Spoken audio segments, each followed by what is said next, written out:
enterprise haven are a number of quangos, so-called quasi-autonomous non-governmental organisations. But taken together, the Welsh Quango network now exerts a formidable influence across multiple areas of Welsh social, economic and political life. It's something that's too intangible to measure. On the business park, the Welsh funding councils, which organise the finance of further and higher education. Much of this used to be done by locally elected authorities. But now membership of this and other bodies like it is appointed by government ministers, with no public involvement. In Wales, quangos now are responsible for 34% of all government spending. And although the figure is only slightly less for the country as a whole, the view of many experts is that it is no significant. There is a major change taking place in our system of government. We have taken away 20% of public expenditure and from elected people and given it to appointed people. That is a significant change, all the more serious because people do not realise the extent of what is happening. But in Wales, the immediate concern is not the loss of locally elected powers that used to be exercised from Cardiff Civic Centre. Instead, people have been scandalised by a whole series of financial improprieties in recent times committed by some of the leading figures of some of the biggest quangos. The Welsh Development Agency squandered £250,000 on improper redundancy payments, and it appointed Neil Smith, an international fraudster who's now in jail, as its marketing director. More recently, the Health Promotion Board for Wales, housed in this glossy new building in Quangoland at the Cardiff Business Park, lost its chief executive, Professor John Catford, here with his wife, after it was alleged in the House of Commons that he'd made a bogus business trip to Brazil to holiday with his mistress. And the Development Board for Rural Wales, based in Newtown, was severely criticised for a retirement package given to its chief executive. Rhodri Morgan, Labour MP for Cardiff West, has been in the forefront of exposing the Welsh quangos in the House of Commons.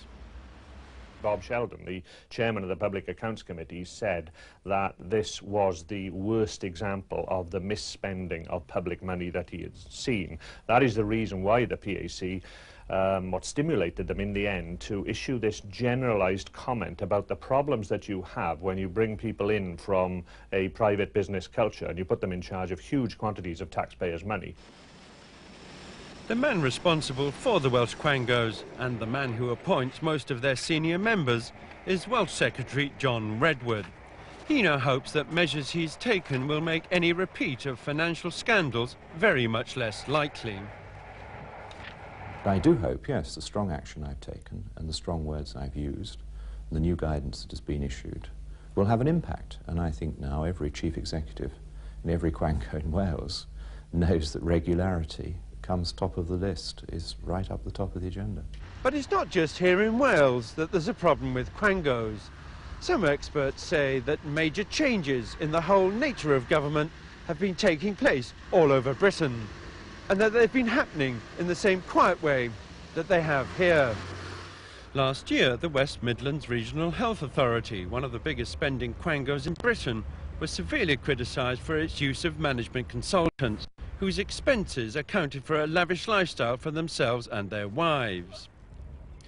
Just down the road at Birmingham University, Professor John Stewart says there's been a dramatic growth in the number of quangos, despite the government's claims to the contrary. As one of the leading experts on local government, he says it's that's being affected by the growth. My major concern is about the accountability issue. I believe that those who exercise substantive public power or spend substantive amounts of public money should be accountable to those on whose behalf they exercise it. These bodies are not accountable to the local people on whose behalf they exercise it. Members of the public have a right of access to local council meetings, a fact that sometimes councillors, as here in Sheffield, can find uncomfortable. Such rights rarely exist for quangos. Quite a number of these bodies are not required to hold their meetings in public. If they are required to hold their meetings in public, they're not required to hold committee meetings or subcommittees in public. In local authorities, they are so required. Oh, it's very difficult to gain information on the way in which quangos work. And I would say it's probably almost impossible to understand the appointments process, because this is a very opaque process. This is a list of all the official quangos, described by the government as non-departmental government bodies. It's published by the Cabinet Office, but it gives very little real information. To find out just who are the 4,000 or so appointments to these quangos, Labour MP Peter Kilfoyle and his assistant Brenda Grant have had to engage in a massive research project that's involved more than 700 parliamentary questions. It doesn't give names, it gives nothing else other than the information that you see there. The strong suspicion of the Labour Party is that most of the senior quango appointments are Conservative. By and large, you get people, particularly the key quango figures, we do know, by and large are, prominent ex-Tory candidates and so on. But we can see with the House of Commons, certainly, that 50% of the new Welsh Tory MPs arriving in 1992 came off quangos, 2 out of 4, and 50% of the Tories leaving the House of Commons by defeat or retirement went on to quangos. That, again, is 2 out of 4. Majority of the senior quango figures in Wales are Conservative. Is that not true?